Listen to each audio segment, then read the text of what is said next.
మేము కారంపూడి మండలం అమ్మ, గాదివారపల్లె. అన్న కోసం, జగన్ అన్న కోసం. ఎందుకు జగన్ అన్న గారిని ఎందుకు చూడడానికి వచ్చారు? ఎందుకు చూడడానికి వచ్చిన అభిమానం, జగన్ అన్న మాకు కావాలని. ఎందుకు కావాలి మీకు జగన్ గారు? అన్నే కావాలి మాకు. ఎందుకంటే అంటే మీకు ఎలాంటి మంచి జరిగింది? నాకు అన్ని మంచిగా జరిగినాయి. ఓకే, చెప్పండి, మీకు ఏమైనా పథకాలు కానీ ఏదన్నా? పథకాలండి, ఇస్తాం, అమ్మఒడి, చేయూత, అమ్మమ్మకి చేయూత వస్తుంది, అన్నీ వస్తున్నాయి. ఆయన ఇచ్చిన సెంటు భూమి దేనికి పనికి రావట్లేదు అంటున్నారు కదా? ఎందుకు పనికిరాదు? కట్టుకుంటే పనికి వస్తాయి. ఇప్పుడు సెంటున్నర ఎందుకు పనికిరాదు? సెంటున్నర పనికి వస్తుందిగా. సెంటున్నర ఇల్లు కట్టుకోలేవా నువ్వు? ఒక మాట మామూలుగా సెంటున్నర ఇల్లు కట్టుకోలేవా? నువ్వు మనకాడ వెళ్ళి సెంటున్నర ఇల్లు కట్టుకో. ఇప్పుడు పేదవాళ్ళు సెంటున్నర కట్టుకోగలుగుతారు. బలిసిన వాళ్ళు ఉంటారు చూడు, బలిసిన వాళ్ళు, వాళ్ళ 5 సెంట్లు 10 సెంట్లు కావాలి వాళ్ళకి. మనకి పేదలకు ఏం కావాలా? సెంటున్నర చాలు.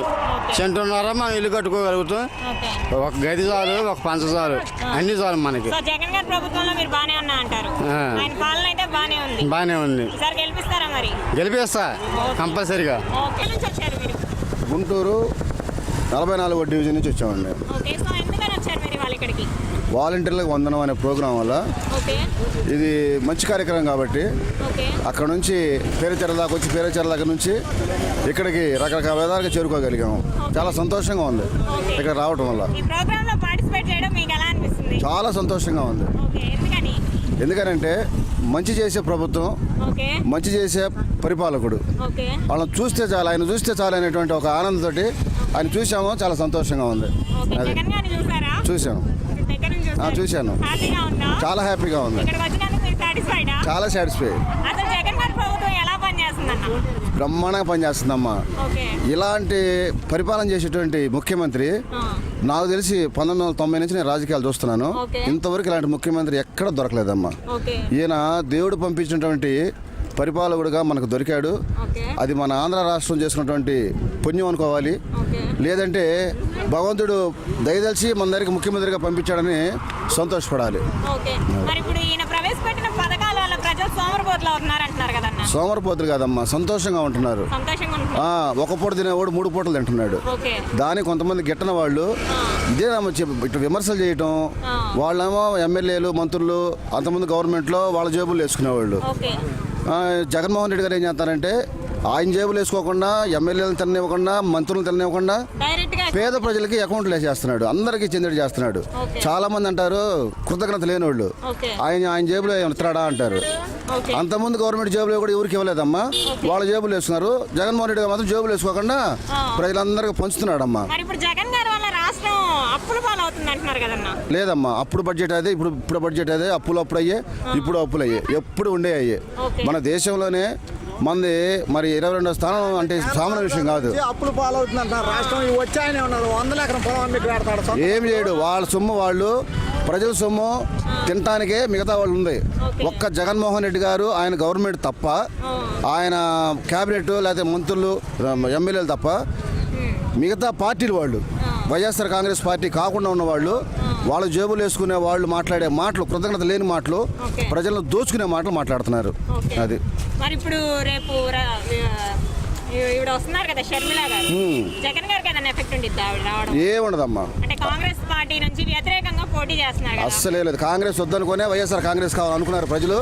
నువ్వు కాంగ్రెస్ లో పోతే నీతో ఎన్నికలు రావడానికి ప్రజలు గొర్రెలు కాదు కాబట్టి నీ వెనక మళ్ళీ ఎవరు రారు. అంటే రాజన్న బిడ్డను నేను రాజన్న రాజ్యం తెస్తానని అంటున్నారు కదా. తెచ్చేసాడు జగన్మోహన్ రెడ్డి గారు. ఇంక నువ్వు తెచ్చేది ఏంది? ఆల్రెడీ జగన్మోహన్ రెడ్డి తెచ్చేసాడుగా. నువ్వు కొత్తగా తెచ్చేది ఏముంటది? ఇప్పుడు ఆయన తీసుకొచ్చేసాడు, నువ్వు కొత్తగా తెచ్చేది ఏమి లేదు. ఆయన చాలు మాకు. నువ్వు వద్దమ్మా, నీకు దండం. అది నువ్వు ఇంట్లో కూర్చో చక్కగా. మా జగన్మోహన్ రెడ్డి గారి చెల్లెలుగా, మా రాజన్న బిడ్డగా మేము చాలా సంతోషపడతాం ఇంట్లో కూర్చుంటే. ఈ రకంగా రోడ్లు ఎక్కి కుటుంబ పరువు తీబాకమ్మా. షర్మిలమ్మ, నీకు నమస్కారం అమ్మా. టీడీపీ, జనసేన, అలాగే ఇప్పుడు కొత్తగా బీజేపీ కూడా 3 కలిసి కొత్తతో వస్తున్నాయి. మరి మిగతా పార్టీలన్నీ కూడా ఒకవైపు ఉన్నాయి, జగన్ గారు ఒక్కళ్ళే ఒకవైపు ఉన్నారు. మరి ఎదుర్కోగలరంటారా జగన్ గారు? ఖచ్చితంగా ఎదుర్కోగలరమ్మా. ఖచ్చితంగా ఎదుర్కోగలరు. గెలిపిస్తారంటారా? గ్యారెంటీ గెలిపిస్తారమ్మా. ఎప్పుడైనా న్యాయము, సత్యము గెలిచిద్ది. సత్యమే జయితే, సత్యాన్ని గెలిపితే అది నిన్ను గెలిపించింది అంటారు. అట్లాగా వైఎస్ జగన్మోహన్ రెడ్డి గారు దేవుడిని నమ్ముకున్నాడు, పేద ప్రజల్ని నమ్ముకున్నాడు. ఖచ్చితంగా వాళ్ళు గెలిపిస్తారు. ఇప్పుడే కాదు ఇంకా రానున్న రోజుల్లో కూడా ముఖ్యమంత్రిగా ఆయనే ఉంటాడు, ఉండాలని మనస్ఫూర్తిగా కోరుకుంటున్నానమ్మా. మరి ఇప్పుడు వాలంటీర్ వ్యవస్థ అసలు ఎలా పనిచేస్తుందన్న? వాళ్ళ వల్ల ఉపయోగం ఉందా? బ్రహ్మాండంగా పనిచేస్తుందమ్మా. మా అమ్మకి 95 సంవత్సరాలు ఇప్పుడు. ఇంతకుముందు గవర్నమెంట్లో జన్మభూమి కమిటీలు అవి ఉండేవి. వాళ్ళు ఏం చేసేవాళ్ళు అంటే సత్రం అని మా ఏరియాలో ఉంది 44వ వార్డులో. అక్కడికి వెళ్ళి పేద ముసలి వాళ్ళంతా వరుస నుంచోవాలి. సాయంకాలం నుంచుంటే కూడా డబ్బులు రాలేదని అదని ఇదని ఏదో ఒక కబుర్లు చెప్పేవాళ్ళు. అలా 3-4 రోజులు 5వ తారీఖు దాకా తిరుగుతానే ఉండాలి ఆ ఏరియాకి. అప్పటికి వచ్చి తిరిగి ఇసుగు పుట్టేది. కానీ ఈ రోజున వాలంటరీ వ్యవస్థ జగన్మోహన్ రెడ్డి గారు నిజంగా మా దైవపాలకుడు అంటే దైవపాలకుడే. ఎందుకంటే ప్రజల యొక్క శ్రేయస్సు కోరుకున్నవాడు జగన్మోహన్ రెడ్డి గారు. వాలంటీర్లు వచ్చి ఇంటికాడికి వచ్చి పొద్దున్న 6 గంటలకు తలుపు తట్టి వాళ్ళకి కావాల్సిన అసలు వాలంటీర్లు చేస్తున్న సేవ అమోఘమైన సేవ. ఇంకా ముందు మళ్ళీ పెంచుతాడమ్మా జగన్మోహన్ రెడ్డి గారు. అందరి మంచి కోరుకునేవాడు కాబట్టి వాలంటీర్లకు కూడా అన్యాయం చేయడు. వాలంటీర్ల కష్టాన్ని కళ్ళారా చూస్తున్నాడు. నెక్స్ట్ ప్రభుత్వం ఫామ్ చేయటం స్టార్ట్ ఖచ్చితంగా వాలంటీర్లకే మేలు చేస్తాడు. 100% 175కి 175.